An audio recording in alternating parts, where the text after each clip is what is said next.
Hi,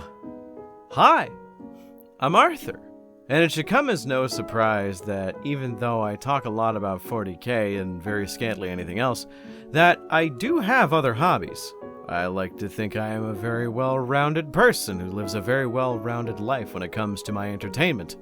I exercise, I cook, I watch terrible anime, but the hobby I always go back to is going to always be wargaming. Now, the community I'm in doesn't usually play anything other than Hamwarmer 40k, but I have always been a stickler for trying new things and roping people into playing games with me. So I have accumulated a decent amount of experience when it comes to playing other games. Do I play them as much as 40k? Hell no, some of the miniatures I have only used to demo how the games play. There is maybe 2 other people in my community who play Age of Sigmar. Shit's rough. So today I'm going to make a few recommendations on some games you all should play. I have them listed in no particular order, but I'm just gonna give a brief overview of the key features of the game and why you should play it.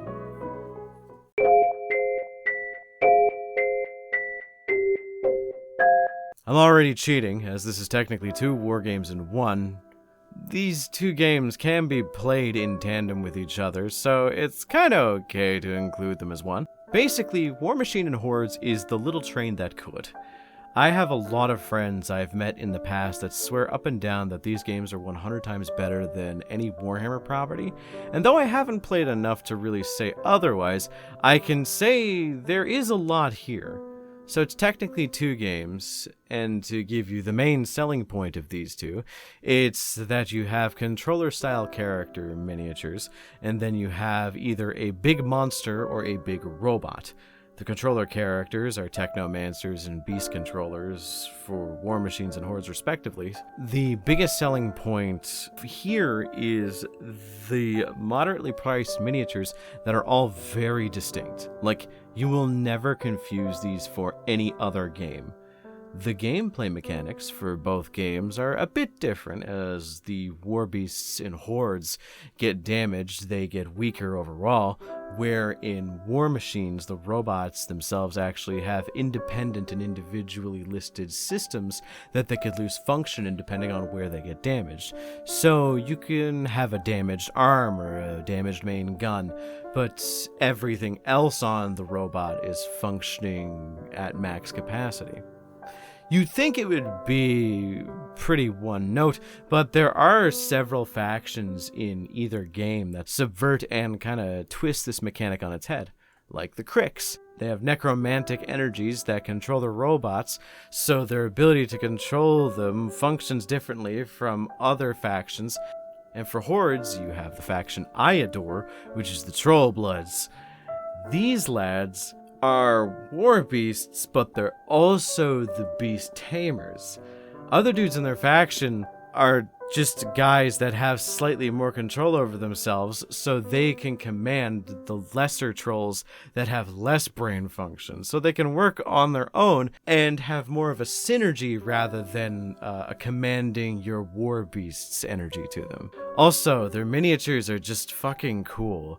There is something for everyone, so give it a look-see. And for those who really like the 40k aesthetic, don't worry, the Protectorate of Meno is one black and white paint scheme away from looking like robot Black Templars.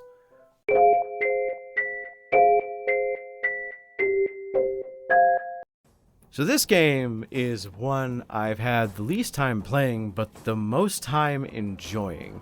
If you're a fan of George R.R. Martin's A Song of Ice and Fire series, or the Game of Thrones TV series, then this game is something you should pick up.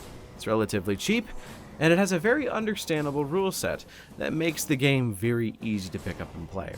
The only major downside of this game is that if you don't know any of the source material, a lot of these references are going to go over your head. But if you're a fan like me, you can definitely get a lot out of this. That's not to say the game lacks complexity, far from it. It has a card-based system to go along with the miniatures themselves. Different factions all have different mechanics, and the game itself has a bunch of interesting gimmicks for individual miniatures.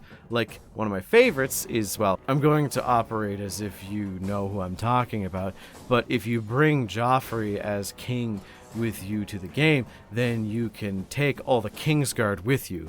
But Joffrey as a miniature debuffs your entire army. But it balances out because you have the fucking Kingsguard, which are really powerful. Another fun one is you can have Bran, who is a child. If Bran dies, every single person in your army gets a debuff. But also, if you bring Bran, you get Bran's pet direwolf, Summer. Summer is a big fucking threat to most things. The entire game is like that, with a bunch of cute little tactics alongside interesting mechanics around scoring and whatnot. If you are a fan of the series, I'd say pick it up. And for the old guard of Warhammer Fantasy, they use movement trays and traditional wheeling to have movement in this game, so...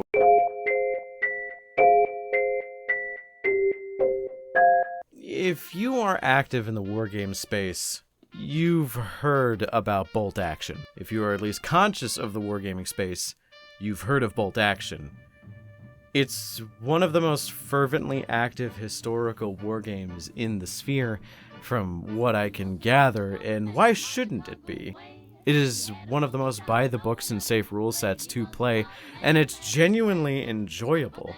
It's not nearly as colorful as any fantasy game, and it doesn't really have any spectacular rules, but there is enough here to make you constantly play with a bit of a competitive mindset. Like, each country gets their own minor differences, but at the end of the day, it's all about your tactics and how you use your army. Or just spamming conscripts as the Soviet Union, but what the fuck do I know, right? One of the game's biggest selling points in my eyes is if you are looking for a game to ball on a budget with, this is like the most bang for your buck 90% of the time. You can spend the same amount of money to get a box of Space Marine Intercessors that you would to buy an entire 30-man platoon of miniatures for bolt action. It is the second most cheap to get into miniature game on this list, and on a personal side note, it's the only game I have ever convinced my dad of all people to play, which is kinda nice that I can share my hobby with my dear old papa. One last note, if you ever get bored with the game, you can add a little bit of sci-fi speculative fiction with the addition of Conflict 47, which is basically just the same brand of alt history as the newer Wolfenstein games. I haven't played Conflict 47, which is why it's a side note, but fuck me do I love the miniatures in it.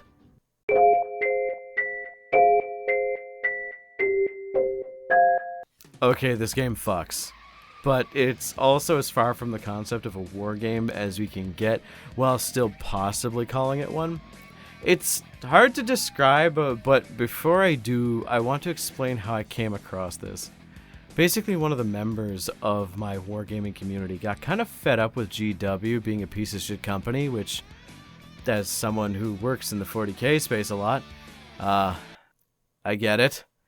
So he ended up getting something that no one had ever heard of, and it was Gaslands Reloaded.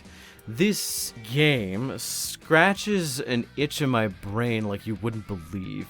Basically, it's the far future, and the majority of the world likes demolition derbies so fucking much, in all honesty, it's the only source of entertainment. You make a team of cars, you theme them after one of the sponsors who pays for racers and demolitionists, and you go through leagues, races, demolition derbies, and fucking anything you can do with a car, to be honest. So it's more of a skirmish game, like Kill Team, with smaller amounts of cars, each one being decked out with ludicrous amounts of weapons, gear, and anything of your choosing. I mentioned before that Bolt Action was the second cheapest game on this list, because Gaslands is like maybe $50 all in and you're set. The gimmick is that the cars you play with are actually just dinkies that you would buy from a dollar store that you repaint. Sure, There are third-party bits you can buy, but the spirit of the game was intended to be a building and repainting your own little cars to fit what you want, get as creative as you want, and so on and so forth. There are rules for every single type of dinky you could get. I had a truck that was themed after Hello Kitty with a giant Hello Kitty face on it that I painted up, and there were several suggestions on rules involving you running it as either a heavy van or a fucking ice cream truck. Yeah, you get debuffs for the little jingle that would play because of the truck. It's cute like that. You can even run small tanks in the game, or big tanks. There's rules for everything. All you need to play is the book and access to a dollar store. Everything else is secondary. The only thing I would recommend is maybe having access to a 3D printer, because it makes it easier for you to kind of get the little bits for your car, as well as getting little set dressing pieces like terrain and whatnot. This game speaks to me on a spiritual level specifically because I love Twisted Metal, that old PS1 and 2 game series. Too bad this kind of fizzled out where I'm at. I got the book and this shit is nice.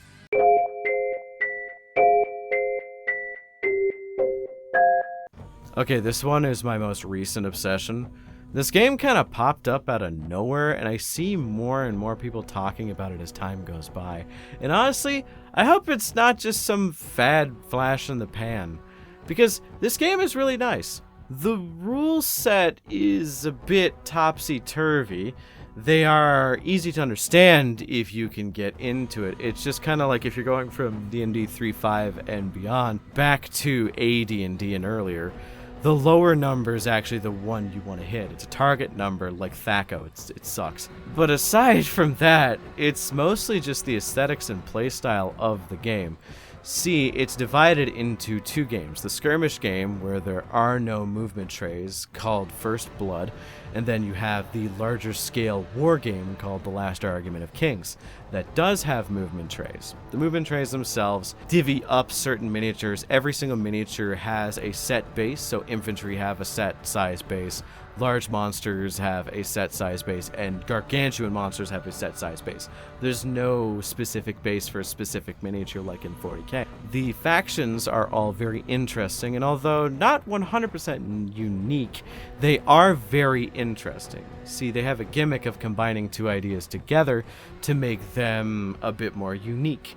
Like, what if orcs, but also dinosaurs? Or what if Rome, but also zombies? Which leads to these interesting factions that have a very fresh taste to them with very familiar elements. The Rome If Zombies faction is currently my favorite because their miniatures are just so nice. Look at this! That's not to say the other miniatures aren't as interesting. I just have my preferences, so that's why I kind of stick to the Old Dominion. But that's kind of what I think you all should look into. Conquest is really interesting, and probably the game to watch if I'm being 100% honest with you. It feels like every few weeks I see more and more of the products for Conquest on the shelves of stores I visit. That being said, it might be my own confirmation bias, and it's literally just those stores, but regardless, I love the aesthetic of the game, even if the miniatures are made of resin and a little flimsy. One last thing is the miniatures are a larger scale than 40k, so if you like bigger miniatures with a lot more detail put into them, it's actually really good for that, which you don't see that often. Most people prefer to go smaller rather than larger, so that's interesting.